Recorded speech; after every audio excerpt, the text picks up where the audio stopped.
అది చేత కదా? చేతయ్యే పక్కన పడేస్తున్నారా? ఎన్టీఆర్ అంటే ఏమాత్రం గౌరవం లేని చంద్రబాబు నాయుడు, ఎన్టీఆర్ అంటే ఏమాత్రం ప్రేమ లేనటువంటి చంద్రబాబు నాయుడు బయట మీడియాలో మాట్లాడినంత మాత్రం చేత ఎన్టీఆర్ అభిమానుల్ని నమ్మొద్దని నేను విజ్ఞప్తి చేస్తా ఉన్నాను. ఇతను ఒక మోసగాడు, ఇతను ఒక వంచకుడు, ఇతను ఒక వెన్నుపోటుదారు. ఇతను ఎన్టీఆర్కే కాదు ప్రజలకు కూడా వెన్నుపోటు పొడిచినటువంటి వాడు.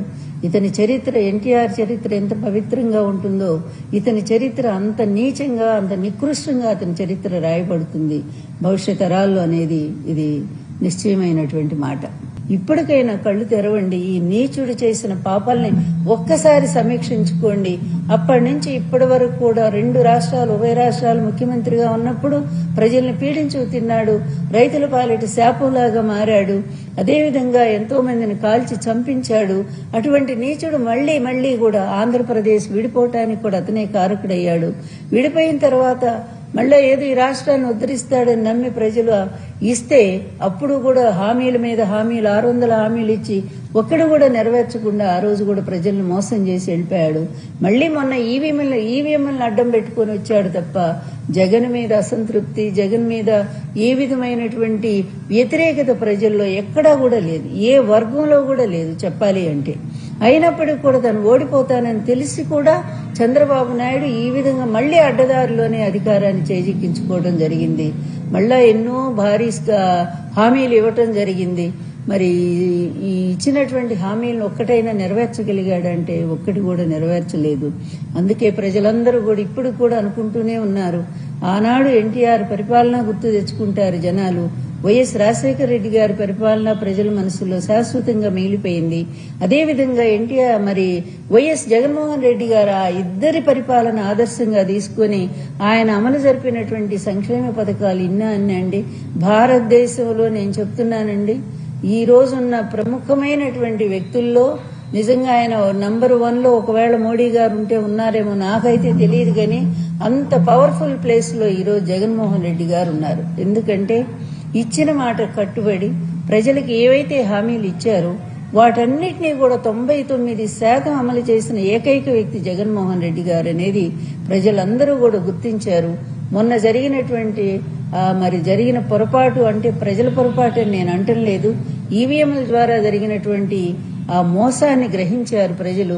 వాటిని సరిదిద్దుకోవటానికి నెక్స్ట్ వాటిని ఎదుర్కోవటానికి మళ్లీ ఆ మోసమే జరిగితే వాటిని ఎదుర్కోవటానికి ప్రజలందరూ కూడా యుద్ధం చేయటానికి కూడా సిద్ధంగా ఉన్నారు. ఏ విధంగానైనా సరే మళ్లీ ఈ మోసాన్ని అంతా కూడా వాళ్ళు అడ్డుకొని మళ్లీ జగన్మోహన్ రెడ్డి గారిని అధికారంలో తెచ్చుకోవాలనే ఒక కృత నిశ్చయంతో ఈ రోజు ప్రజలందరూ కూడా ఎదురు చూస్తున్నారు. ప్రతి వర్గం కూడా అల్లాడిపోతా ఉన్నారు. ఎవరికి పండగలు లేవు, ఏమీ లేవు. ఈవీఎంల పేరుతో ఈవెంట్ల పేరుతో రాష్ట్రాన్ని తప్పుదారి పట్టిస్తా పిచ్చి జూదాలు, కోళ్ల పందాల రూపంలో వాళ్ళు చేస్తున్నంత ఏంటండి, రికార్డింగ్ డాన్స్ల, అర్ధనగ్న దృశ్యాల, అదే జూదాల, పేకాట్ల, తర్వాత తాగుడు అక్కడ పెట్టి తాగుడు క్లబ్బుల, ఇన్ని రకాలుగా రాష్ట్రాన్ని ధ్వంసం చేసి పడేస్తా ఉన్నారే. అట్లాగే విశాఖపట్నం, నిజంగా విశాఖపట్నం అంటే మనకి ఎంత ఫేమస్ అండి. మహానగరాల్లో ఒకటిగా రూపొందాల్సినటువంటి విశాఖ నగరాన్ని జగన్ గారి హయాంలో ఎంత అందంగా తీర్చిదిద్దారు, దాన్ని ఎంత సుందరంగా తీర్చిదిద్దారు. అలాంటి విశాఖ బీచ్ని ఇప్పుడంతా కూడా డ్యాన్సులా, లేకపోతే ఏదో ఫెస్టివల్, విశాఖ బీచ్ ఫెస్టివల్ పేరుతో పిచ్చి అన్న అసభ్యమైన దృశ్యాలకి అక్కడ ఆలవాలం చేస్తా ఉన్నారా? ఈ తండ్రి కొడుకులు వచ్చి ఏం చేస్తున్నారు? ఒకవైపేమో ఈ భూములన్నీ కూడా 90 పైసలకి రూపాయికో ఇచ్చేసి మొత్తం దాని ద్వారా వచ్చే కమిషన్లన్నీ కూడా లక్షల కోట్లు, మళ్లీ వాటన్నిటి కూడా మూటలు కట్టుకుని దొంగల్లాగా ప్రజల సొమ్మును దోపిడీ చేసుకుని ఈ రోజు వెళ్ళిపోయి ఎక్కడో ఈ దేశంలో పెట్టరు, మళ్ళా పెట్టుబడులు ఈ రాష్ట్రంలో పెట్టరు. పెడితే కనీసం కొంత ప్రజలన్న బాగుపడతారు కదా. అట్లా కాదు, ఎక్కడో ఉండే పక్క దేశాల్లో పెట్టుకుంటారు. ఇదంతా ఏదైనా ఒక్కటే, పాపం పండిన రోజు ఏ సొమ్ము మీకు మిగలదు చంద్రబాబు.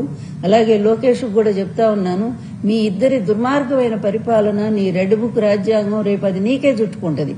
రేపు నీవు మా ప్రభుత్వం వచ్చిన తర్వాత మొట్టమొదటిగా లోకేష్ అరెస్ట్ అవుతాడు. ఎందుకంటే ఇన్ని హత్యలు చేయిస్తున్నటువంటి పాపం సాల్మన్ రాజు ఎంత బాధేస్తుందండి. అలా చాలా రోజుల తర్వాత ఊరికి వస్తే భార్యను చూడటానికి చంపేస్తారా? ఏమి రాజ్యాంగం అండి, ఏమి రాజ్యం నడుస్తా ఉంది మీ ప్రభుత్వంలో? ఇదా ప్రభుత్వం అంటే, ఇదా ప్రజా పరిపాలన అంటే? ఇంత నీచమైన పరిపాలన ఎక్కడైనా చరిత్రలో ఉందా? నాకు మోడీ గారికి కూడా ఒక లెటర్ రాయాలనిపిస్తా ఉంది. ఇటువంటి దుర్మార్గుల్లా మీరు ఎంకరేజ్ చేస్తున్నారు. కూటమి అనే పేరుతో ఇటువంటి నీచుల్లా మీరు నిలబెడతా ఉన్నారు ఆంధ్ర రాష్ట్రంలో. వీళ్ళ కోసమా మీరు స్నేహం అని చెప్పి వాళ్ళు పొగుడుతూ ఉన్నారు. ఇది ఎంత అన్యాయం అండి. ప్రజలు ప్రాణాలు తీసేటువంటి వాళ్ళు, హంతకులైనటువంటి వాళ్ళు ఈ రోజు రాష్ట్రాన్ని పరిపాలిస్తా ఉంటే ఈ హంతకుల్ని శిక్షించాల్సింది పోయి మీరు వాళ్ళు మా మిత్రులని చెప్పి మీరు ప్రకటించుకుంటూ తిరుగుతుంటారా? మీరు మాత్రం ఏంటండి, మీ పరిపాలన ఏంటి? మీరు కూడా ఆలోచించండి ఒక్కసారి. వీళ్ళంతా ప్రజలు గారా? ప్రజలు అనుభవిస్తున్న కష్టాలు మీ దృష్టికి రావటం లేదా? ఇంత అవినీతిలో కూరుకుపోయినటువంటి వాళ్ళు మీ స్నేహితులని చెప్పుకోవడానికి సిగ్గేయటం లేదా బీజేపీకి కూడా? బీజేపీ కూటమిలో ఉండేటువంటి పెద్దలు ఒక్కళ్ళు కూడా మాట్లాడుతున్నారా దీని గురించి? ఈ రోజు రాష్ట్రాన్ని ఒక రావణ కాష్టంలో మార్చేసినటువంటి రెడ్ బుక్ ఈ లోకేష్, నేను చెప్తున్నాను కదా, ఇది నా ప్రతీకారం. నిజంగా చెప్తున్నాను.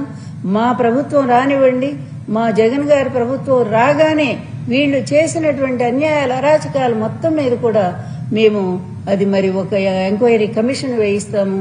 కమిషన్ వేయించటమే కాదు, వాళ్ళని అరెస్ట్ చేయించి జైలుకు కూడా పంపటానికి మరి మా ప్రభుత్వం తయారుగా ఉంటుందని చెప్పి నేను హెచ్చరిస్తా ఉన్నాను. అందువల్ల ఒకవైపేమో మోసం చేస్తారు, ఒకవైపేమో అన్యాయం చేస్తారు, ఆయన చంపుతారు. ఇంకొక వైపు అంటే భారీ విగ్రహాలట, విగ్రహం పెడతారట 750 కోట్లతో విగ్రహం అంట. ముందు మెడికల్ కాలేజీలు పూర్తి చేయండి. ప్రతిదీ అబద్ధమే. నేను చెప్తున్న వాస్తవం ఏంటంటే అతను ఏది కట్టడు. ఇప్పుడు కాదు, నీరుకొండ విగ్రహం విషయం మీకు కూడా గుర్తుండే ఉంటుంది.